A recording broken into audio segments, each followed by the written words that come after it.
Namaskar, once again welcome to another live in the series of brand and brand management। और आज मैं बात करूंगा कि ब्रांडिंग और मार्केटिंग के बीच में फ़र्क क्या होता है। तो कई लोग बहुत ही ज़्यादा कंफ्यूज हो जाता है कि what is the branding and what is the marketing, what is the sales. तो सोचा आज इस पर भी बात की जाए। और almost it is also connected to my niche also. और इसीलिए किसी को ये ना लगना चाहिए आज ना स्पिरिचुअलिज्म छोड़ के, आज मैं न्यूमरोलॉजी छोड़ के ब्रांडिंग पे क्यों बात कर रहा हूँ, क्योंकि लोगों को ये क्लियर होना चाहिए कि why we are, hi Rohan, we are so much concern about the brands. तो मैं शॉर्ट पे आज बात करूँगा, हाय ऐश्वर्य, कि ब्रांडिंग, ब्रांड और मार्केटिंग में फ़र्क क्या होता है। So when we talk about the brands, brands क्या होता है? ब्रांड्स एक सिंबल है, एक ऐसा टर्म्स है जहाँ पे आप सामने वाले से डीप इमोशंस पे कनेक्ट हो जाते हो उस ब्रांड के साथ में, ठीक है। और ब्रांडिंग क्या होती है? एक लॉन्ग टर्म एक्टिविटी होती है जहाँ उस डीपर इमोशन को और ज़्यादा गहराई के साथ समझा जाता है और समझाया जाता है अपने एंड कंज्यूमर के साथ में, ताकि वो ब्रांड को और भी अच्छे से समझ सके। हेलो देवांग भाई। सो इसीलिए branding and brand has a deeper meaning. वही जो मार्केटिंग रहती है, मार्केटिंग होती है एक्टिविटी, कि आप उन सारे ब्रांड को लॉन्ग टर्म में डीपर इमोशन के साथ में कनेक्ट करना चाहते हो, तो उसको आप कैसे और कौन सी एक्टिविटी से डीप लेवल पे उसको कनेक्ट करोगे, उसको कहते हैं मार्केटिंग। सेलिंग नहीं होती, selling is different and marketing is different. तो marketing is more about the promotion, where, how and what you will do. जैसे हर ब्रांड का एक स्पेसिफिक मोटो रहता है। Apple, a cool pretty brand, a very creative brands. Okay, तो ये Apple हो गया। नाइकी हो गया, sport enthusiasm, deep layer of connections with the activity, with the moments, with the deeper connections. ये हो जाती है activity with the Nike people. तो वहाँ उन लोग में जहाँ आपकी जो इमोशन को कनेक्ट करते हैं, आप उसी ब्रांड को ज़्यादा खरीदते हो। चाहे दो अलग अलग ब्रांड क्यों ना हो, एक बहुत सस्ता है लेकिन हाई क्वालिटी है, और एक दूसरा एक ब्रांड है, नाम अच्छा है लेकिन वो उसके 5 गुना ज़्यादा पैसा दिया जा रहा है। Good morning Sandeep ji. तो वहाँ आप क्या करो, आप 5 गुना ज़्यादा पैसा दोगे, वही ब्रांड जेनेरिक में आपको मिल रहा है। जेनेरिक मतलब जिसका ब्रांड नहीं, जिसका नाम नहीं है, ठीक है। क्योंकि आपको जान के आश्चर्य होगा कि मैक्सिमम ब्रांड जो रहते हैं वो एक मैन्युफैक्चरिंग यूनिट्स में रहते, खुद का नहीं रहता, आउटसोर्स करते हैं। उसके ऊपर लेबल लगाया जाता है, हम उस लेबल का, उस ब्रांडिंग का पैसा देते हैं। आपको अजीब लगेगा लेकिन yes, we are paying for the brands, we are not paying, क्योंकि उसके साथ में हमारे डीपर इमोशन कनेक्ट किए गए हैं, ठीक है। पहले एक था blackberry was the premium brand, लोग ब्लैकबेरी ही लेते थे, फिर आ गया एप्पल ने उसकी जगह पे प्रीमियम मार्केटिंग में। तो वो आपको कनेक्ट करते हैं आपके डीपर इमोशंस के साथ में, इसीलिए ब्रांडिंग बहुत ज़रूरी है। अब फ़र्क मैं बताता हूँ, ब्रांडिंग एंड मार्केटिंग के बीच में फ़र्क क्या होता है। ब्रांडिंग होती है लॉन्ग टर्म विजन के साथ किया जाता है, मार्केटिंग किया जाता है शॉर्ट विजन के साथ। लॉन्ग विजन क्या करती है? It's about the macro vision, and the marketing is the micro vision. यानी मैक्रो यानी लॉन्ग टर्म के लिए सोचते हैं कि हम कहाँ स्टैंड करेंगे मार्केट में, और माइक्रो विजन मतलब उसके लिए हम डिटेल में क्या क्या एक्टिविटी कर सकते हैं हमारे मैक्रो विजन को फॉर्म करने के लिए। मैक्रो यानी कि ब्रॉड, बड़ा, माइक्रो यानी कि छोटा, नैरो करके डिटेल में जाना, इसको बोलते हैं मैक्रो मार्केटिंग।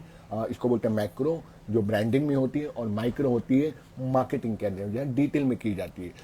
वहीं अपना जो मैक्रो एक्टिविटी यानी ब्रांडिंग होती है, वो लॉन्ग डायरेक्शन में एक स्पेसिफिक विजन के साथ में किया जाता है, और जो मार्केटिंग रहती है वो शॉर्ट टर्म इंटरमीडिएट एक्शन ली जाती है ताकि इमीडिएट रिजल्ट मिल सके, ठीक है। हमने देखा होगा बहुत बार डिटेल एक्टिविटी एक स्पेसिफिक करते हैं, जैसे इफ़ यू रिमेंबर, ब्रिटानिया खाओ खुद जान जाओ, ये एक एक्टिविटी की थी शॉर्ट टर्म। ब्रिटानिया खाओ वर्ल्ड कप जाओ, ठीक है। तो ब्रिटानिया के अंदर रैपर्स रहता था, those in to the 90s और 2000s में, जो आप जिन्होंने देखा होगा, तो वो ब्रिटानिया के क्रिकेट के इमोशन को अपनी ब्रांड के साथ कनेक्ट कर दिया। उसने ब्रांडिंग ऐसे अच्छे से कर दी थी, मार्केटिंग एक्टिविटी, कि वो शॉर्ट टर्म एक्टिविटी थी वर्ल्ड कप के साथ में। आई don't know which world cup, I think it was early 2000 का जो वर्ल्ड कप था, उसमें ये एक्टिविटी को कनेक्ट कर दिया गया था, मार्केटिंग एक्टिविटी को। ब्रिटानिया खाओ वर्ल्ड कप जाओ, जो ब्रिटानिया खाएगा उसमें से जो रैपर मिलेगा, कुछ वाउचर्स मिलेगा, अगर टिकट लग गई तो आप जाओगे वर्ल्ड कप देखने के लिए। आई थिंक वो इंग्लैंड में था वो world cup, what I remember. I am not so much about the Bollywood और into the more into the crickets, but मैं समझ पा रहा हूँ कि ब्रांडिंग लोग कैसे करते हैं, ठीक है। ब्रांडिंग क्या करता है? आपको लॉयल कस्टमर ला के देता है, जिसके साथ डीप इमोशन कनेक्ट रहता है। वहीं मार्केटिंग क्या करता है? वो लॉयल्टी बेस नहीं करता, वो मोनेटाइज करता है उस एक्टिविटी को जिसके लिए वो इतने सारे एफर्ट्स डालता है, तो it will monetize and convert those efforts of the branding into the conversion of the revenue. ये फर्क होता है मार्केटिंग में, ये फर्क होता है ब्रांडिंग के अंदर में। ब्रांडिंग में लॉयल कस्टमर मिलता है, यहाँ लॉयल कस्टमर नहीं रहता, वहाँ शॉर्ट टर्म कस्टमर रहता है, ठीक है। अब ब्रांडिंग के अंदर में एक डीप कॉर वैल्यूज दिखाई दी जाती है, मार्केटिंग में डीप कॉर वैल्यू नहीं होती है, वहाँ शॉर्ट टर्म गोल रहता है, ठीक है। ब्रांडिंग वर्ड ऑफ माउथ के कारण बढ़ती जाती है, मार्केटिंग से शॉर्ट टर्म मेमोरी रहती है उस एक्शन उस एक्टिविटी की। तो ये बहुत सारा deeper activity I mean deeper इसमें कनेक्शंस रहते हैं ब्रांडिंग और मार्केटिंग के। और सेलिंग क्या होती है? Selling is the outcome of the marketing. जहां आपने मार्केटिंग इतनी अच्छी सी कर दी ना, उसी मार्केटिंग को वो लोग कन्वर्ट कर देते हैं and it fructify into the monetization, revenue generation. ये फर्क होता है, इसलिए सेलिंग अलग होती है। अब मैं बोलता I am the sales and I have done the MBA to sales and marketing, तो लोग समझते हैं वो कुछ बेचने वाला कुछ किया है इसने, क्योंकि मार्केटिंग अलग होती है। इसलिए मार्केटिंग में जो मैनेजर होता है उसको हम कहते हैं प्रोडक्ट मैनेजर, जो और मार्केटिंग मैनेजर उसका हायर वर्जन। और वहाँ सेल्स में होता है, वहाँ अलग डेजिग्नेशन रहती है आपने देखी होगी, area sales manager, regional sales manager, zonal sales manager, general manager for the sales, vice president for the sales. ये डेजिग्नेशन ही बता देता है कि ये कौन से एरिया में उसकी पोजीशनिंग हो रही है, ठीक है। और इसीलिए ब्रांड मैनेजर, तो ब्रांड को कनेक्टेड रहता है, एक स्पेसिफिक ब्रांड दिया जाता है, ग्रुप प्रोडक्ट मैनेजर, यानी बहुत सारे ब्रांड्स का उसको असाइनमेंट दिया जाता है, जिसके नीचे बहुत सारे प्रोडक्ट मैनेजर काम करते हैं, ठीक है। मतलब हर प्रोडक्ट मैनेजर के अंदर में 3-3, 4 ब्रांड दिए जाते हैं। ही अंडरस्टैंड द ह्यूमन साइकोलॉजी, और ह्यूमन साइकोलॉजी को देखकर ही वो ब्रांडिंग करते हैं और मार्केटिंग एक्टिविटी क्रिएट करते हैं, और वो जाके असाइन किया जाता है marketing activity to the sales person कि आपको ये प्रमोशन ऐसे करना है, ये प्रोडक्ट की मार्केटिंग ऐसी करनी है, ये प्रोडक्ट की पैकेजिंग ऐसी रहेगी। वो पैकेजिंग डिपार्टमेंट के साथ में भी काम करता है marketing manager. So in a nutshell the branding is different, marketing is different and the selling is totally different. इसलिए तीनों ही अलग अलग वर्जन है, अलग अलग एरियाज है, आपको कभी कंफ्यूजन नहीं होना चाहिए। तो आपने कभी देखा होगा ब्रांड मैनेजर, ब्रांड एम्बेसडर, ठीक है, मार्केटिंग मैनेजर, सेल्स मैनेजर, तीनों ही अलग रहते हैं।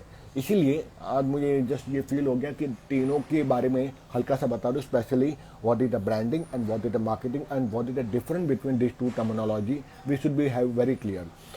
रोहन आप पूछ रहे sir, while allocating the funds and budget, how much should we bifurcate for the branding and how much for the marketing of the product?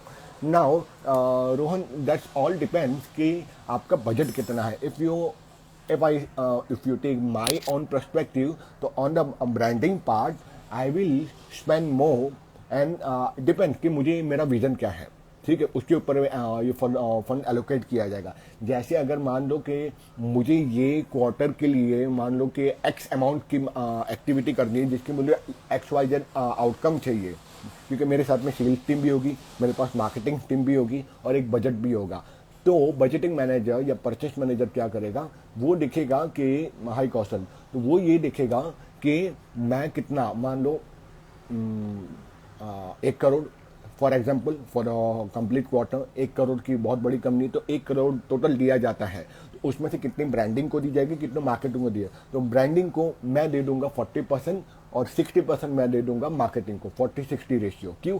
क्योंकि ब्रांडिंग तो बहुत जरूरी है, सोशल मीडिया एक्टिविटीज़, कैंपेन्स, ये सब एडवर्टाइजिंग, पीआरशिप के लिए ज़रूरी है। और वहाँ मार्केटिंग में प्रमोशन के लिए मुझे 60% वहाँ देना ही पड़ेगा। कहीं ना कहीं मैं 40-60 का रेशियो रखूँगा, क्योंकि मुझे पता है वो 60% मुझे सेल ला के देगी, वो पैसा वापस मैं अपने ब्रांडिंग और मार्केटिंग में डाल दूंगा, जो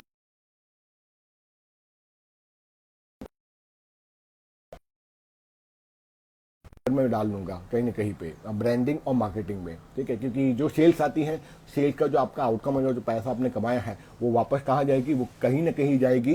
पहली चली जाएगी सैलरी में, फिर चली जाएगी एक्सपेंडिचर में, फिर चली जाएगी रेंटल में, फिर चली जाएगी टैक्सेशन में, और उसके बाद जो बचता है that is the core profit of the company.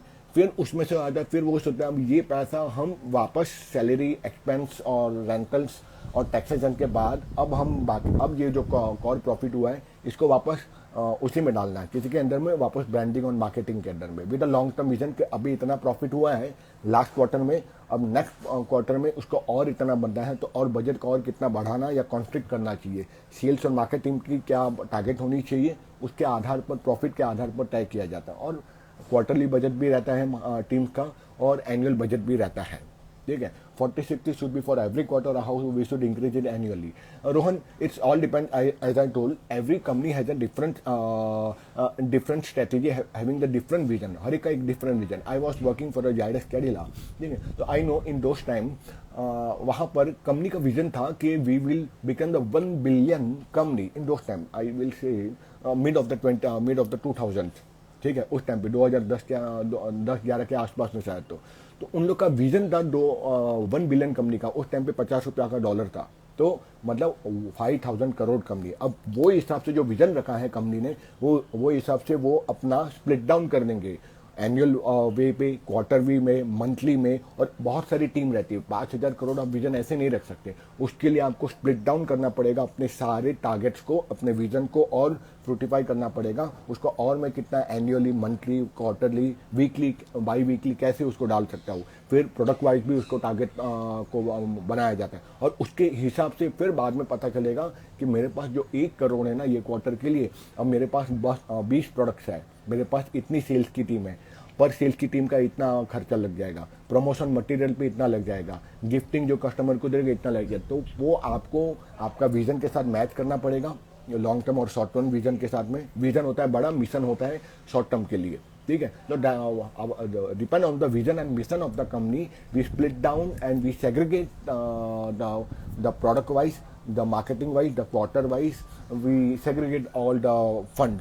तो कहाँ किसको कितना एलोकेट करना है उसके आधार पर रहता है, और कंपनी के आउटकम भी दिमाग में क्लियर रहती है कि मुझे इतना जो एलोकेशन मैं कर रहा हूँ, इतना जो पैसा डाल रहा हूँ, 10 टाइम मेरे को पैसा चाहिए। और आज तो सिर्फ ऑफलाइन मार्केटिंग नहीं होती, ऑनलाइन भी होती है। अब मार्केटिंग में भी 2 तरह की चीज़ें आ चुकी है, एक तो ऑनलाइन आ चुका है, एक ऑफलाइन आ चुका है। तो वो ये देखिए कि ऑनलाइन में भी मेरा इतना पैसा जा रहा है और ऑफलाइन में भी इतना पैसा जा रहा है। अगर in house designer, in house graphic designer, ad marketers रहेगा तो ठीक है, अगर आउटसोर्स करें तो उसका खर्चा और बढ़ जाएगा। कभी कभार आउटसोर्स में पैसा कम भी लगता है compare to hiring the people. वो स्पेशलिस्ट पर्सन को ट्रेन करो या स्पेशलाइज है तो वो ज़्यादा सैलरी मांगेगा। तो कंपनी ये भी देखती है, आउटसोर्स कभी कभार ज़्यादा करती हैं, उसमें पैसा बच जाता है। कभी कभार सैलरी में भी आउटसोर्स किया जाता है, थर्ड पार्टी डायरेक्ट पेरोल पे नहीं रखते, उसमें पैसा कंपनी का बचता है। तो company has to look on a very different perspective. जो लोअर मैनेजमेंट पे रहते हैं उनको हमेशा ये फील होता है कंपनी कुछ ये नहीं कर रही, कंपनी कुछ वो नहीं कर रही, कंपनी हमको इंसेंटिव नहीं दे रही। कंपनी के पास बहुत सारी चीज़ें रहती है मैनेज करने की। आपको तो सिर्फ आपकी सेल्स करनी है, आपको सिर्फ आपका HRM संभालना है, आपको तो सिर्फ आपका ऑपरेशन या बिलिंग और अकाउंट संभालना है। कंपनी को 10 चीज़ें देखनी पड़ती है। तो दैट्स ऑल डिपेंड्स रोहन भाई कि how we are looking upon the market, what is your vision, what is your mission, long term and the short term, and depend on the number of products. उसके लिए marketing activity क्या रहेगी, उसमें खर्चा कितना लगेगा प्रोडक्ट पे, पर सेल्समैन के ऊपर खर्चा कितना लगेगा, और पर सेल्समैन के बाद उसके पीछे उसकी इंसेंटिव कितनी दी जा सकती है, ठीक है। क्योंकि अगर आपने एक्टिविटी की और आपने बोल दिया इसके साथ साथ में आपको पर प्रोडक्ट सेलिंग पे आपको इंसेंटिव दिया जाएगा, तो उसको बूस्ट होगा सेल्स वाले को। वरना सेल्स वाला क्यों काम करेगा, बोलते हैं ठीक है एक और एक्टिविटी आ गई यार मार्केटिंग की, ठीक है हाँ सर ठीक है कर लेंगे, बोर्ड रूम मीटिंग में, कॉन्फ्रेंस में बोल देंगे। लेकिन अगर उसको बूस्ट नहीं किया तो उसके लिए इंसेंटिव भी रखना पड़ेगा, सेल्स वालों के लिए, मार्केटिंग वालों के लिए, दोनों के लिए। तब जाके वो आउटकम पे वो ज़्यादा पुश करेगा, ठीक है। और you should also get committed if you are putting down the incentive. और जब वो क्वार्टर या वो टारगेट असाइन कर लेते हैं, वो मंथ का या वो साल का या वो बाय एनुअली, तो आपको वो उसको देना ही चाहिए। अगर आप नहीं देते ना, बहुत सी कंपनी क्या करती है ना कि कमिट कर देती है, बट जैसे ज़रूरत होती है उसको उसका आउटकम इंसेंटिव देने का नहीं देती, उसको बोलते हैं अगले क्वार्टर में आएगा, उसका मोटिवेशन डाउन हो जाता है और फिर वो दूसरी कंपनी ढूंढने लगता है। क्योंकि कई कंपनी इंसेंटिव देती भी नहीं और झूठ बोलते हैं और नेक्स्ट क्वार्टर में रखते हैं, ये सोचते हैं कि एक और क्वार्टर पर चिपका के रखते हैं ताकि कंपनी छोड़ के जाए नहीं। और लोग यही करते हैं, मैंने भी था, I was also in the sales, हम भी सोचते नहीं अभी कंपनी छोड़ना नहीं है, अगर अभी कंपनी छोड़ दी ना तो फिर वो जो लास्ट क्वार्टर का जो आने वाला था इंसेंटिव वो चला जाएगा। क्योंकि कंपनी का क्लियर रूल है कि भाई अगर मैंने अभी छोड़ दिया तो नेक्स्ट क्वार्टर में जो इंसेंटिव आ रहा है ये क्वार्टर का वो तो हाथ से निकल जाएगा। ठीक है, yes Rohan you are right कि taking care of the employees is a top priority. Now which is happening we can see into the so many big companies in the Indian as well as Indian MNCs. ठीक है, अगर आपने अपने employees का ध्यान नहीं रखा that's very sure company will go down, the valuation of the company will totally go down. अगर आप ये सोचते हो मेरे पास तो मार्केट में बहुत सारे लोग हैं, तू नहीं तो कोई और सही, आपकी ये जो थॉट पैटर्न है टॉप मैनेजमेंट की, तू नहीं तो कोई और सही, मार्केट में हजारों पड़े किसी को भी उठा लूंगा, लेकिन जो काम आपका एक्स एम्प्लॉय अच्छे से कर रहा था ना वो शायद जरूरी नहीं कि नेक्स्ट बंदा आप शायद IIT IIM से लो वो बहुत ही अच्छा करेगा। तो that is a hard core truth कि you should recruit the right person in the right place, और आप कमिटेड रहो अपने वर्ड्स में और उसको वो चीज़ दो जो उसको ज़रूरी है, मतलब in the form of money, incentive, what ever, award, appreciation, rewarding, back padding in the front of the big team. ये सारी चीज़ें ही आपको हेल्प करेगी कंपनी को ग्रो करने, और यही आपकी ब्रांडिंग क्रिएट करती है। Everyone has a different way of working, yes Rohan everybody has a different way of working, लेकिन मेरी ये रहती है कि आप अपने इंटरनल एम्प्लॉय को मैं इंटरनल कस्टमर समझता हूँ। अगर आपने इंटरनल कस्टमर को ध्यान में रख दिया ना तो आपका एक्सटर्नल कस्टमर यानी कि आपकी कंज्यूमिंग बॉडी है, कंज्यूमर है, वो भी आपका ध्यान रखेगी। दोनों ही आपके कंज्यूमर हैं, internal consumer that is your employ and external consumer that is your target audience, जो आपका सेल करने में आपको हेल्प करती है, आपको परचेस करती है। ठीक है, तो दोनों ही ज़रूरी है। सो आई होप आज की शॉर्ट वीडियोस में लाइफ में मैंने बहुत सारी, sir how do I connect with you for more valuable suggestion, you can connect me on Instagram Rohan, you can connect me on the email neerav@gmail.com and you can connect me on the Facebook also. तो वहाँ पर भी आप connect कर पाते हो और आप देख सकते हो कि अब दोनों ही तरीके से मेरा कंटेंट सब जगह फैला हुआ है। ठीक है, I start working on a brand and branding also very often. ठीक है, और ब्रांड और ब्रांडिंग के लिए ज़रूरी है कि आप जो बोलते हो, आप जो डिलीवर करते हो, दोनों में साम्यता यानी एक रूपता, the similarities should be there. अगर सिमिलैरिटीज नहीं है ना आपके बोलने में, आपके करने में, ठीक है, then also the branding is not working very well. Marketing से शायद आप झूठ बोल के, कमिटमेंट कर करके, ऑनलाइन ऑफलाइन बड़ी बड़ी बातें कर करके आप ऑन द बोर्ड ले लोगे, परचेसिंग करवा दोगे, लेकिन नेक्स्ट टाइम परचेस करने के लिए आएगा नहीं, because we are living in to the tech era, यहाँ सारी चीज़ें एकदम ट्रांसपेरेंट है। तो your commitment, your trust building is also important in branding, कि ब्रांडिंग ट्रस्ट भी क्रिएट करता है। मार्केटिंग ट्रस्ट क्रिएट नहीं करेगा, ब्रांडिंग करेगा। और मार्केटिंग कैसे ट्रस्ट बिल्ड करेगा, जो आपने बोला है उसको आप दे पा रहे हो या सिर्फ आप बात कर रहे हो। ठीक है, तो it is also very utmost important कि आप जो डिलीवर कर रहे हो ना चीज़ें मार्केटिंग में, वो कन्वर्ट हो रही है आपके शब्दों की हिसाब, या सिर्फ आपने क्रिएटिव पे डाल दिया है और बाद में आप वो कमिटमेंट को पूरा नहीं करते, even after the purchase of the product और सर्विसेज। उसके बाद भी हो सकता है क्यूरीज आपके पास आती है। वो सारी कंपनी बंद हो चुकी हैं, माइक्रोमैक्स, लावा, बहुत सारी, जोलो, ठीक है, क्योंकि इनके सर्विस सेंटर ही अच्छे नहीं थे मोबाइल इंडस्ट्रीज में। क्या हो गया, इमीडिएटली दे शट डाउन, क्योंकि उन्होंने सेल्स आफ्टर सर्विसेज पर ध्यान ही नहीं दिया। तो आप अगर सर्विस इंडस्ट्रीज में भी हो और अगर आपका प्रोडक्ट या कोर्स या आपकी सर्विस परचेस करने के बाद आप उसको कनेक्ट नहीं कर पाते हो ना, तो वो भागेगा, नेक्स्ट टाइम आपका वो लॉयल कस्टमर बनेगा ना, और बनेगा ही नहीं, दैट्स वेरी श्योर।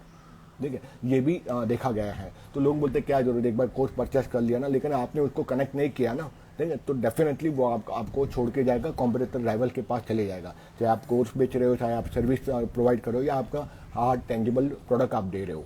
ठीक है, so that's all about the marketing and also the branding parts.